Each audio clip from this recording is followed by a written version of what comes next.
So hello guys, welcome back to my channel. So दोस्तों, आज हमें हुआ है 7700 का लॉस, और लॉस हमारे लिमिट में ही है वैसे तो, लेकिन थोड़ा सा मेरे को ब्रोकरेज की चिंता है क्योंकि कहीं ना कहीं आज मेरे ट्रेड्स 500 क्वांटिटी में थे और एक पॉइंट पे मैं कुछ 8800 के आसपास प्रॉफिट में भी आ गया था। लेकिन कहीं ना कहीं मैं बताता हूँ, मैंने यहाँ पे कहीं इस पॉइंट पे ये वाली कैंडल जब मैंने पकड़ी थी तब मैं 8800 के प्रॉफिट में आ गया था। लेकिन कहीं ना कहीं मैंने थोड़ा सा ग्रीड करा, मुझे लगा मार्केट ने क्या किया था, मार्केट ने ये डे हाई ब्रेक कर दिया था कहीं ना कहीं, और यहाँ पे मैंने दोबारा से एंट्री कर ली थी। कहीं ना कहीं यहाँ पे एक एग्रेसिव एंट्री मैंने हाई ब्रेक करने को नोट नहीं करा, और उसके बाद मार्केट में प्रॉफिट कम हुआ। फाइनली अल्टीमेटली जैसा मैं कहता हूँ कि कभी ना कभी एक ऐसा दिन आता है जब आप कुछ भी कर लो लॉस होता ही है। लास्ट में भी मैंने एक ट्रेड लिया था, कहीं ना कहीं ये 2400 के आसपास लॉस हो गया था, कहीं ना कहीं यहाँ पे 225 230 के आसपास मिला था मेरे को। लेकिन मैंने बुक नहीं करा, मैं सोच रहा था कि एक मोमेंटम मिल जाए, लेकिन लास्ट में भी कोई मोमेंटम नहीं आया। तो कहीं ना कहीं जैसे वेडनेसडे था, आज एक्सपायरी था, तो लास्ट घंटा मार्केट का हमेशा ऐसा ही रहता है। और ये पता होते हुए भी कई बार हम ये गलतियां करते हैं, तो गलती की वजह से लॉस हुआ है। प्रॉफिट ही होता आज भी आई थिंक 9000 के आसपास का, और उसमें से कुछ 5-6 हजार रुपए आ जाते हैं हमारे पास। लेकिन नेवरदलेस आज शायद 12-13 हजार शायद हमारे चले ही जाएंगे, क्योंकि ब्रोकरेज बहुत लगी, वैल्यूएशन बहुत हाई थी। 200 क्योंकि मैंने इस आज अगर 43-300 चल रहा है तो नॉर्मली मैं 43 200 की कॉल लेता हूँ, लेकिन आज मैंने 100 पॉइंट पीछे चला गया था थोड़ा सा, क्योंकि उसमें मूवमेंट बहुत कम आ रहा था डीके की वजह से। तो 43 100 कॉल, तो वहाँ पे वैल्यूएशन ज्यादा हो रही थी, तो क्वांटिटी ज्यादा थी, तो सारा जो टैक्सेबल वैल्यू है वो ज्यादा हो रही थी, उससे ब्रोकेज ज्यादा हो जाती है। आगे की बात करते हैं, मार्केट ने हमारे हिसाब से परफॉर्म कराया, अलग से परफॉर्म करा। मार्केट बहुत ही गंदा था आज भी। मार्केट ने जैसे बॉटम पे पकड़ लिया, बेच दिया, ऊपर टॉप पे पकड़ लिया, सेल कर दिया, उसके लिए तो ठीक था। लेकिन मार्केट में जो बीच में ट्रेड करना आ रहा था उसके लिए बहुत गंदा था, क्योंकि मार्केट में सडन मोमेंटम आ रहे थे, सडन स्पाइक्स आ रहे थे। तो ऐसी मार्केट ट्रेड करना हमेशा मुश्किल रहता है। हमने क्या बात करी थी, बैंक निफ्टी में हमने बात करी थी कि मार्केट में हम, एक मिनट गाइस, कि मार्केट में हम 43 213 के नीचे शॉर्ट करेंगे, और टारगेट हमारे कहाँ थे, 43,055 तक के थे। ये मैंने कल लेवल कैसे निकाला था, मैंने आपको बताया था कि यहाँ पे मार्केट होल्ड करना चाहिए। और अगर आप देखो मॉर्निंग में मार्केट हमारे गैप लेवल के नीचे खुला, ऐसे केस में क्या करते हैं, हमारे हम कोई ट्रेड नहीं करते, हमारे लेवल के ऊपर जाएगा दोबारा, वहाँ पे अगर मार्केट कोई कैंडल क्लोज करेगा उसके लो के नीचे ट्रेड करेंगे। अब देखो यहाँ पे पैटर्न भी बना था इनसाइड कैंडल का, यहाँ पे जिसने ट्रेड करा उसका पहले आई थिंक 40-50 पॉइंट का स्टॉप लॉस हिट हुआ पहली बार में, दोबारा जब उसने एंट्री करी तो आई थिंक उसको 100-150 पॉइंट का ट्रेड मिला, और वहाँ पे 1:2 1:3 मिल गया था। हालांकि टारगेट हमारा कोई भी नहीं आया। उसके बाद मार्केट दोबारा से इस लेवल के ऊपर आ गया, तो कहीं ना कहीं मार्केट में बहुत ही चौपीनेस थी। इस गैप के आसपास आया, पहले गैप पे रेसिस्टेंस लिया। तो कहीं ना कहीं मार्केट इतना इजी नहीं था आज ऑप्शन बायर के लिए खासकर।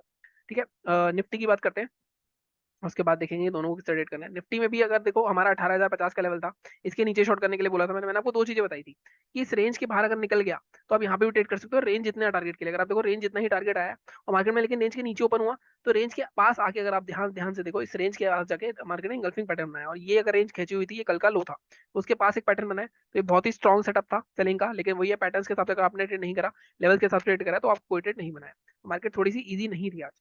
ठीक है, अब हम बात करते हैं बैंक निफ्टी की, कल क्या कर सकते हैं। कल एक्सपायरी, पहली एक्सपायरी है मई की, और कल मुझे ऐसा लग रहा है मार्केट में एक डाउन साइड की एक्सपायरी मिल सकती है। हालांकि निफ्टी कुछ और बोल रहा है, बैंक निफ्टी कुछ और बोल रहा है, सब डिलीट करते हैं।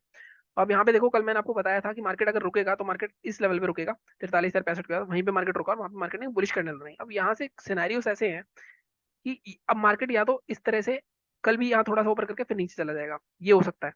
या फिर मार्केट अगर कल ट्रेंडिंग होना है तो कल मार्केट को कहीं ना कहीं, अगर आज 43,300 पा रहा है, मार्केट सेकंड हाफ में ट्रेंडिंग होना है, तो 43,500 निकालना पड़ेगा इसको, और इसको निकालेगा तो मार्केट में अच्छा खासा, इसके ऊपर देखो बहुत स्ट्रॉन्ग रेसिस्टेंस है, इसके ऊपर मार्केट में सीधा सीधा अगला जो रेसिस्टेंस दिख रहा है मुझे 43,750 का दिख रहा है। तो यहाँ 200-250 पॉइंट का मूव अगर 12 बजे के बाद मिल जाता है तो बहुत अच्छा रह सकता है।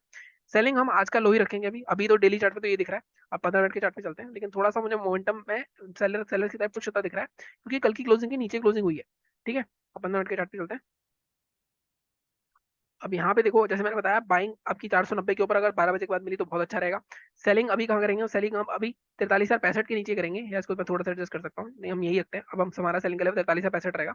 इसके नीचे अगर मार्केट निकलता है तो हमारा ट्रेड क्या रहेगा, हमारा यहाँ तक का टारगेट रह सकता है पहला 42,981 ऑलमोस्ट, और उसके बाद दूसरा टारगेट हमारा रहेगा ये वाला जो जोन दिख रहा है आपको, 42,900।